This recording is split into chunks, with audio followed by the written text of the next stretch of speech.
Des exercices de lecture graphique et de tableau de variation pour maîtriser la notion de sens de variation à l'aide de la fonction dérivée. Donc déjà, faites bien la différence, hein, c'est bien essentiel de parler des variations de la fonction f et du signe de f' de x. Donc, on part ici pour le premier exercice. Dans l'exercice 42, on vous donne une fonction et on vous donne le tableau de variation de la fonction f. Et on vous demande donc de donner le tableau de signes de la fonction f'. Donc ici, eh bien, on applique le théorème, à savoir que quand la fonction est décroissante, alors la fonction dérivée est négative, et inversement. Quand la fonction est croissante, la dérivée est positive, et là, elle est décroissante, elle est donc négative. Bien entendu, ici, à cet endroit-là, on obtient 0, et ici, on obtient 0, c'est le passage entre le moins et le plus, et on sait également, à la fin du chapitre, que ça correspond à un extrémum local. Voilà pour ce premier exercice. Faites bien attention à ce que tout soit bien aligné, qu'il n'y ait pas de décalage, et de bien mettre, de ne pas mélanger par inattention, parce que comme c'est facile, vous avez tendance à vouloir aller vite, et de bien prendre le temps de mettre le bon signe correspondant. On passe à l'exercice 45, où on vous dit ici, on vous donne cette fois-ci le signe de f' de x et on vous demande donc de retrouver la fonction qui correspond à ce tableau de variation, enfin au signe de cette fonction dérivée. Donc on vous donne f' et on vous demande de trouver f. Alors ici, pour arriver à trouver f, eh bien, qu'est-ce qu'il va falloir faire? Il va falloir trouver le tableau de variation de la fonction f, et c'est ça qui va nous permettre de choisir la courbe représentative. Alors vous voyez, là on nous donnait les variations de f et on trouvait le signe de f'. Cette fois-ci on nous donne le signe de f' et on va trouver les variations de f. Donc la fonction dérivée, elle est ici positive, donc la fonction est croissante. Là, la dérivée est négative, donc la fonction est décroissante, et ensuite elle est positive de nouveau, donc on a une fonction qui est croissante ici.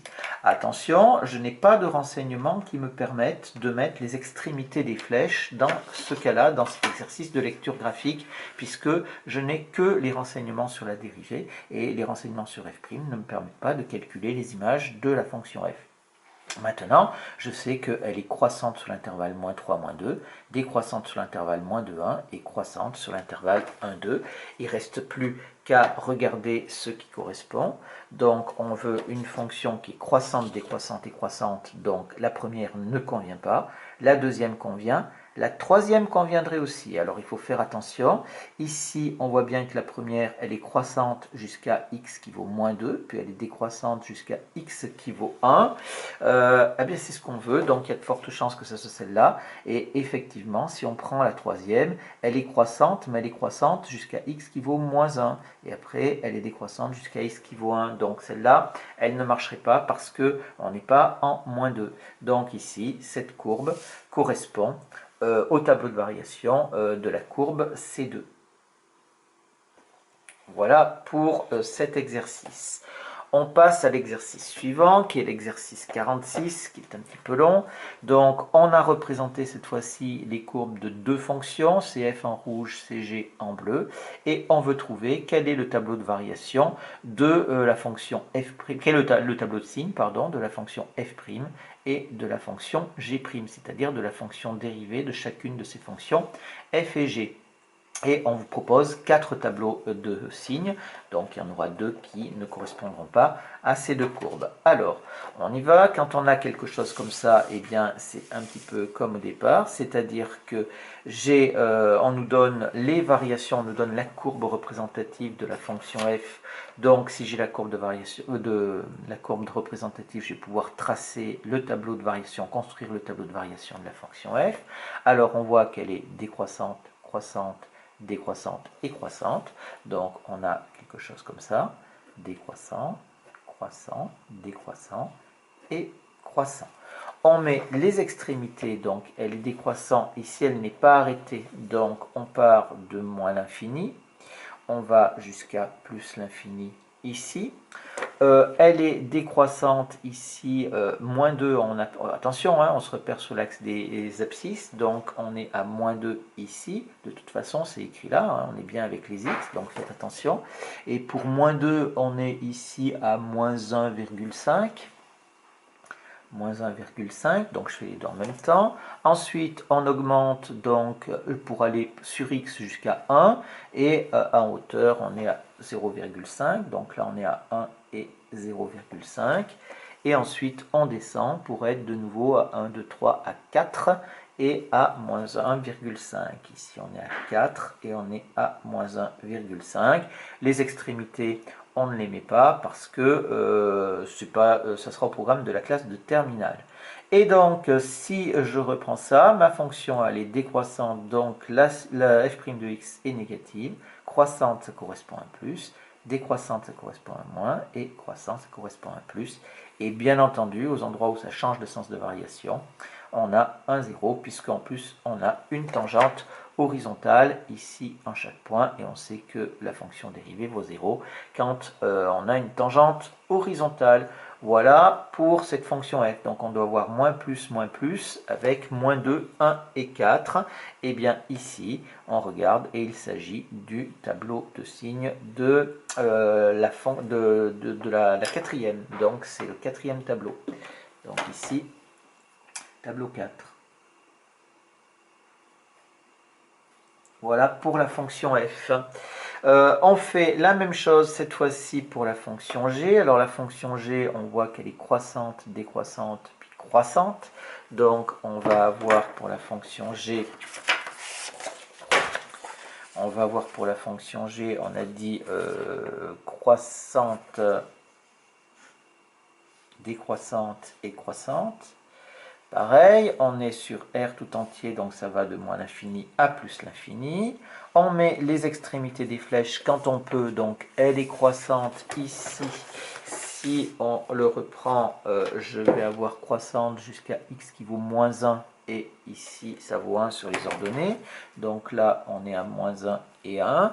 Et ensuite, elle est décroissante pour x jusqu'à x qui vaut 1 ici, et moins 1. Donc 1 et moins 1, 1 et moins 1 ici. Ce qui nous donne pour le tableau de signes de f' de x, ça nous fait donc moins ici, plus ici, plus ici, moins là, et plus là. Vous voyez, c'est très facile de faire une erreur d'inattention parce que c'est tellement facile qu'on veut aller vite, et après, c'est là que se glisse l'erreur. Donc, restez bien concentré quand vous avez ce genre de choses-là. On a 0 bien évidemment ici, et 0 puisque j'ai des tangentes horizontales. Il me reste à regarder quel tableau de signes, à quel tableau de signes ça correspond. Il me faut plus, et en moins 1 et 1. Plus, moins 1 et 1, c'est le premier tableau. Donc ici, tableau 1. Alors maintenant, on va passer au dernier exercice de lecture graphique qui va compléter ça. Donc c'est l'exercice 48. Même chose sur l'exercice 48. On a une fonction f, on vous donne la courbe représentative et on vous propose 3 courbes représentatives de la fonction dérivée. Voilà, donc la fonction dérivée, c'est une de ces 3-là. Alors c'est pareil, hein, c'est de la lecture graphique, on n'a pas d'expression, donc on y va. Donc qu'est-ce qu'on va faire? Eh bien on va construire le tableau de variation de notre fonction f déjà, et ça nous permettra de savoir si la dérivée est positive et négative. De toute façon, on ne sait faire que ça. Donc la fonction f, elle est croissante, décroissante et croissante, donc on remplit cette chose-là. Elle va de moins l'infini jusqu'à plus l'infini parce qu'elle n'est pas arrêtée nulle part. Elle est donc croissante, ici décroissante, puis croissante. Les extrémités des flèches, on va ici à, on va dire qu'on est à 0,5, hein, à moins 0,5 approximativement. Donc moins 0,5 et 0,5. Alors, moins 0,5 ici. Ici, on est à 0,5. Et en ordonnée, donc là, je suis à moins 0,5 et là, je suis à moins 1,5. Moins 0,5 et moins 1,5. 0,5. Voilà mon tableau de variation. Donc maintenant, je vais dire que ma fonction dérivée, elle va être positive ici, négative là et positive là. Et je vais avoir bien évidemment 0 ici. Et maintenant, il faut que je cherche donc le tableau de signes correspondant à cette fonction. Je cherche une fonction dérivée qui est positive, puis négative entre moins 0,5 et 0,5, et positive. Alors, on regarde, il faut que ça fasse plus, moins, plus. Alors celle-là, elle fait bien plus, moins, plus, puisqu'elle est au-dessus de l'axe des abscisses, en dessous et au-dessus. Celle-là, elle ne convient pas. Et celle-là, elle ne convient pas. En plus, on voit bien qu'on est ici, on était à 1 là, donc on est bien à 0,5, ou à peu près, hein, c'est une lecture graphique, donc c'est approximatif. Mais donc, c'est la seule qui peut convenir. C'est donc la fonction 1, correspond à la courbe numéro 1. Voilà, alors la chose qu'il faut retenir sur ces exercices, c'est très très important. Donc à retenir, c'est-à-dire que vous allez avoir deux situations en fait. Soit on vous donne la courbe de f et on vous demande de savoir ce qui se passe pour f' pour le signe de f', soit on vous donne la courbe ou le signe de f' et on vous demande de trouver les variations de f. Alors dans les deux cas, vous allez faire les tableaux de variation. Vous voyez que si on vous donne la fonction f d'abord, alors vous allez commencer par les variations de f et après vous allez en déduire le signe de f' ensuite. En fait, vous suivez la logique en fait. Et si on vous donne d'abord les variations de la fonction, le signe de f', pardon, ou la courbe de f', vous allez d'abord déterminer le signe de f', et après vous en déduirez les variations de f. Faites attention, respectez toujours l'ensemble de définitions dans la première ligne, d'être toujours sur l'intervalle qui vous est donné dans l'énoncé.